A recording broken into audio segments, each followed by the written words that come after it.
Hello, my name is Frederick, and I'm currently working with Bosch and driving Bosch cybersecurity technical strategy for the mobility sector. I will join eScript in February 2023 as solution field head, end of February 2023, and I will especially take care there, amongst other things, of eScript's portfolio management.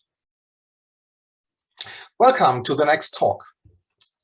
I'm going to talk about cybersecurity for the software-defined vehicle, which is an increasingly relevant topic. If we look at how vehicles are working today and compare this how vehicle behavior was done in the past. In the past, the vehicle functions were realized by ECUs where software were directly embedded in. Now, if we look in how the future will realize, we see that new mobility will be built on software. So this means haptic, user experience, and the behavior of different vehicles is increasingly realized by software. OEMs will also increasingly use software to demonstrate their USPs, establish and represent their market brands. This also means that software functions are evolving over lifetime of the vehicle, and the vehicle will receive constant updates over time. This is a game changer, meaning a trip to the dealership, as it was in the past, to update a software package by changing the software via diagnosis services will no longer occur. This will be done over the air in the future.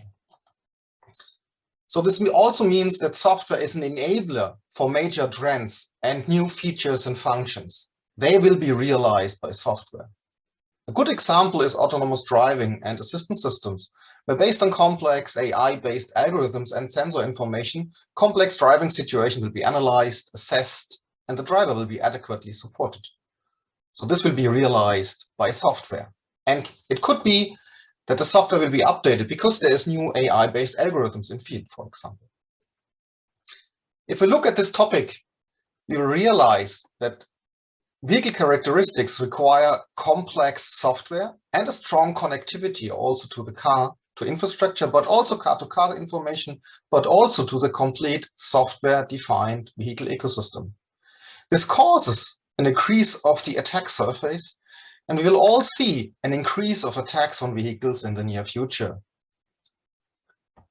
If we look back, we see that these assumptions are backed up by the literature. We see that we have an increased number of attacks. If you look in the last years from 2020, for example, we see an increase of 300% of the attacks on manufacturing. Frequency of attacks are also being demonstrated on the vehicles over the past 3 years.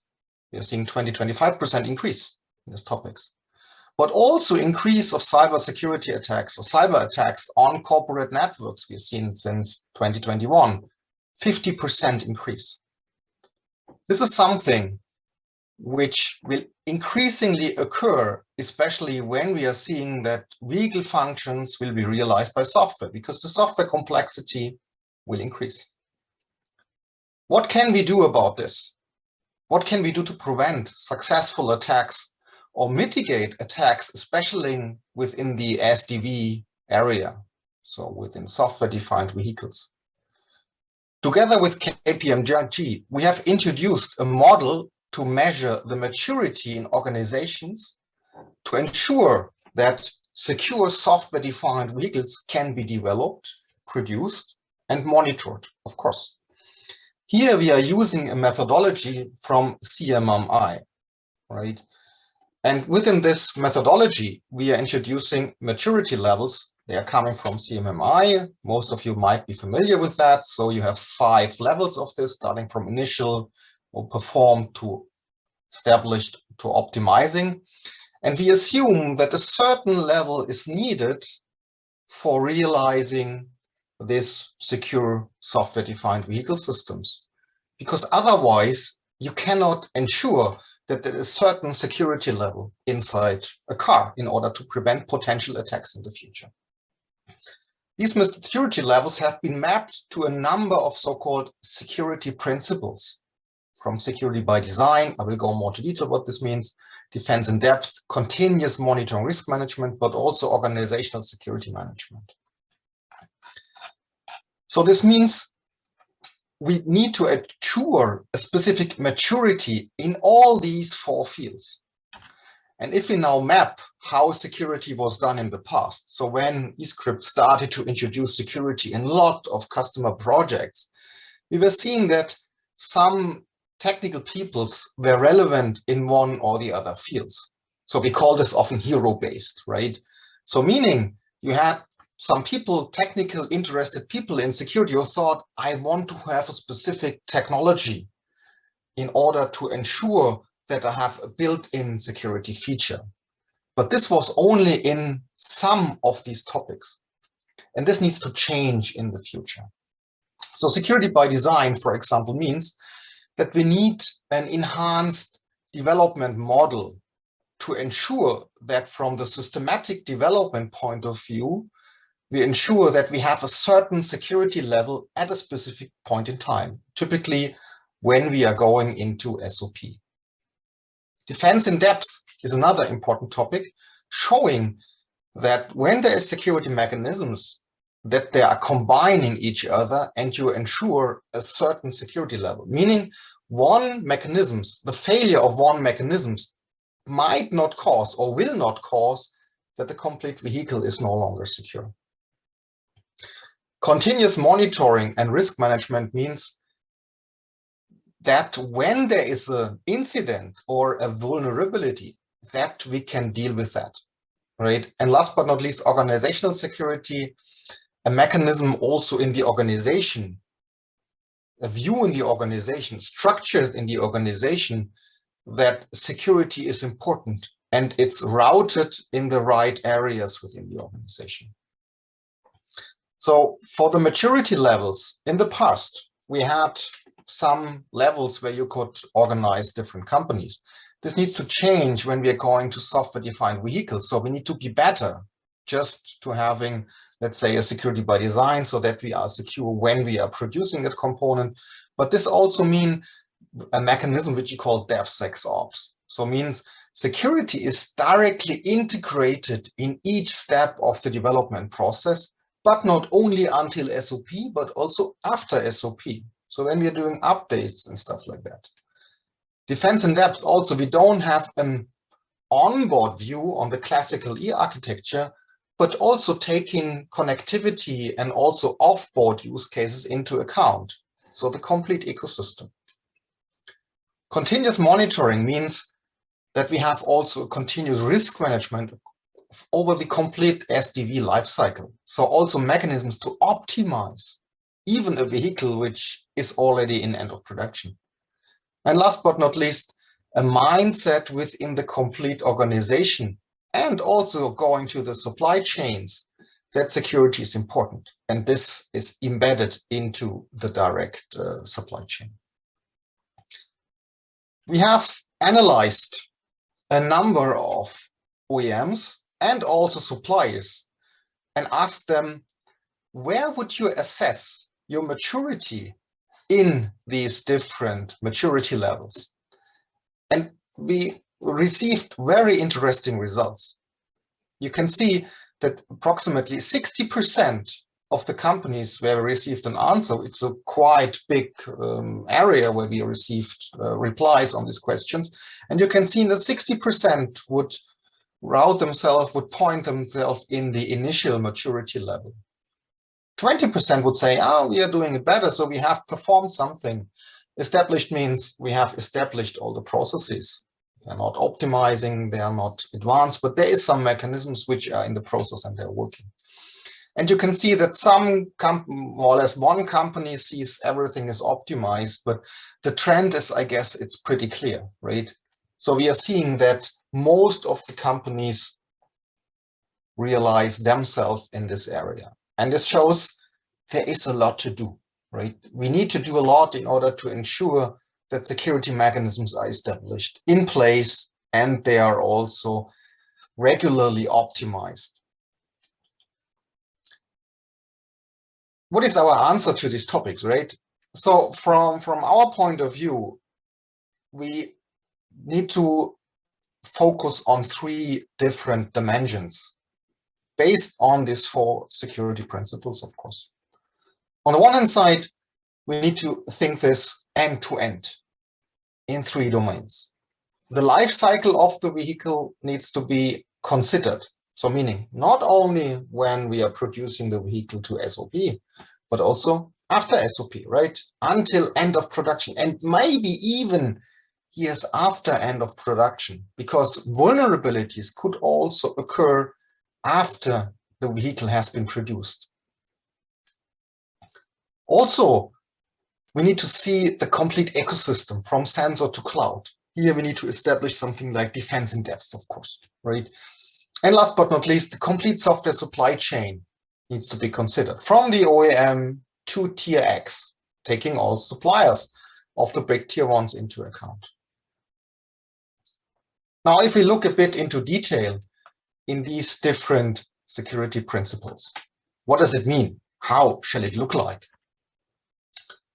Within the classical software-defined model, right, we are all aware of that. If we take a VE model, right, so we have developed an ECU, an OEM, a car based on this V model, right? So we do requirement design, analysis, and all that stuff, right? And then we do SOP, and then we are done.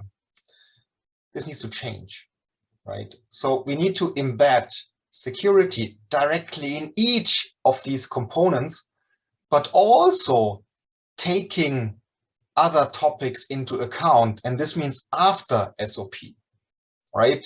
When the software is being deployed, when the software has been delivered, when the car has been delivered to a customer, right? This needs to be sufficiently deployed, operated, and monitored. And in all of these aspects, security needs to be directly integrated and interwoven. So this will mean security by design needs to become an inherent guiding principle along the evolving software development lifecycle, right? It's not, makes no sense to just embed security after the product has been developed, right? It needs to be interwoven in each of these steps, and you need to take care and you need to consider the complete DevOps lifecycle, right? When we are done with the first software release or an update, we are not finished, right? Because the next update will come. And this needs to be directly embedded in the chain. Let's look at defense in depth, right? We need to establish defense in depth mechanisms for vehicle production and backend. So this means when we are taking the product into account, and this can be, of course, a car, but it can also be an ECU, right? Every security mechanism we embed needs to be enhanced with other mechanisms which ensure when mechanisms fail that there's other mechanisms who can contain attacks or prevent that the attack is widespreading or the attack gets more relevant or more critical. And here we shall not only look at the specific component we are developing, but there is also the ecosystems we need to look at, right? So we need to have a look at the plant infrastructure.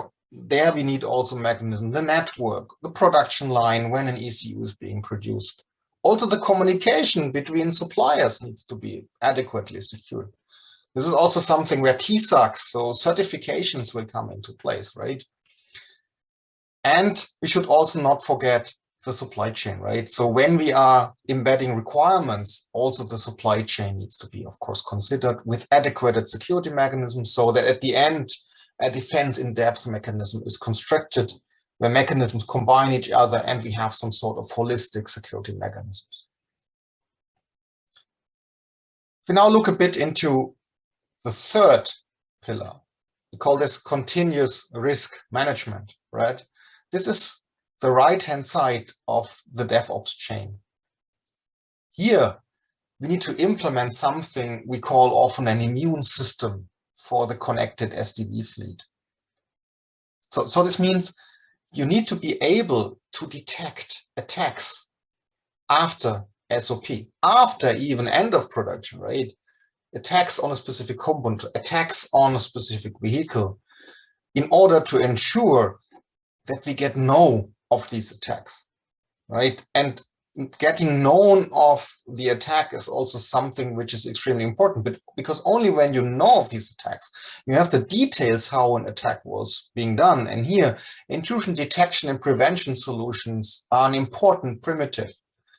Based on this, you get information based on host-based sensors, network-based sensors, for example, on IDS manager, in order to get information, bring them to some sort of vehicle security operation system where the anomaly can be analyzed and then a potential update being provided, which is then delivered into the field, right?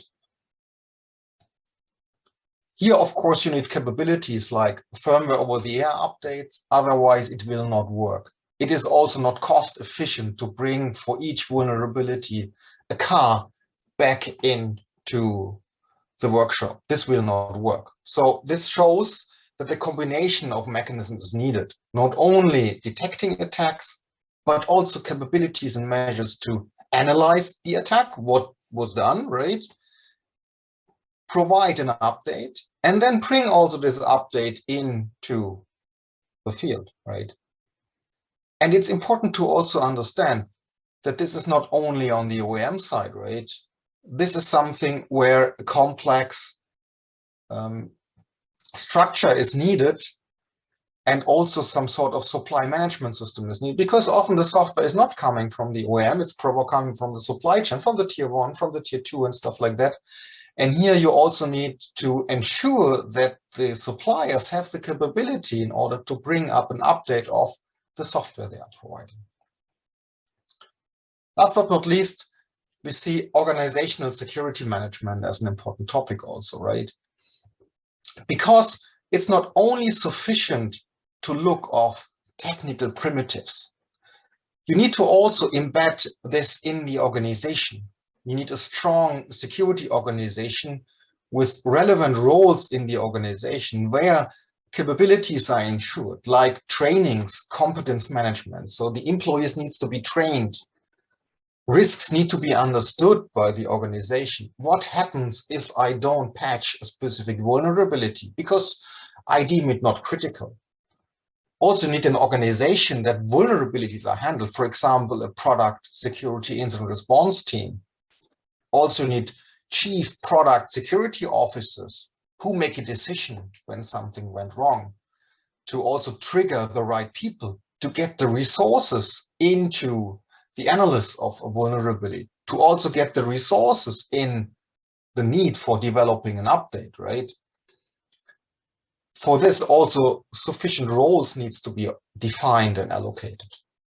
And this not also, of course, for the way until we are developing a software, but this needs to be also constantly being updated, and it needs to be validated whether this works fine.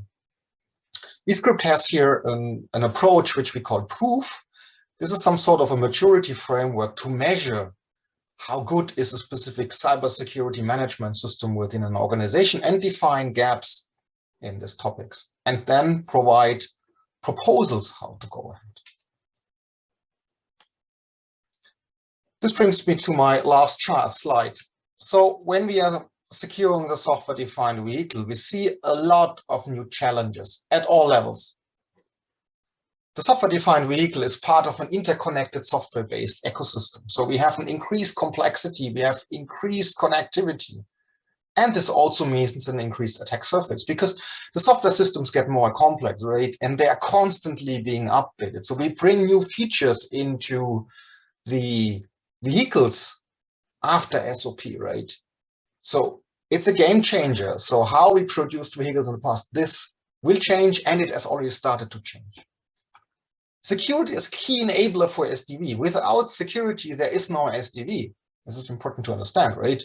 We need to protect the vehicle safety. So we want to prevent that passengers get hurted. We need to protect the privacy of the passengers. We also need to protect the reputation of brands, reputation of tier ones, reputation from OEMs, right? And protect the assets, but also the business opportunities. If, for example, with SDV, we're introducing the vehicle functions, function on demand, functions over the air, stuff like that. If this is not adequately secure, complete business models may die. And we have seen that this routes on 4 pillars, which are shortly introduced and explained: security by design, over defense in depth, to organizational security. In all these pillars, we need sufficient mechanisms and a sufficient maturity level in order to produce secure vehicles, right? And ensure that the vehicles are secure over lifetime. This concludes my talk. Thanks for your time.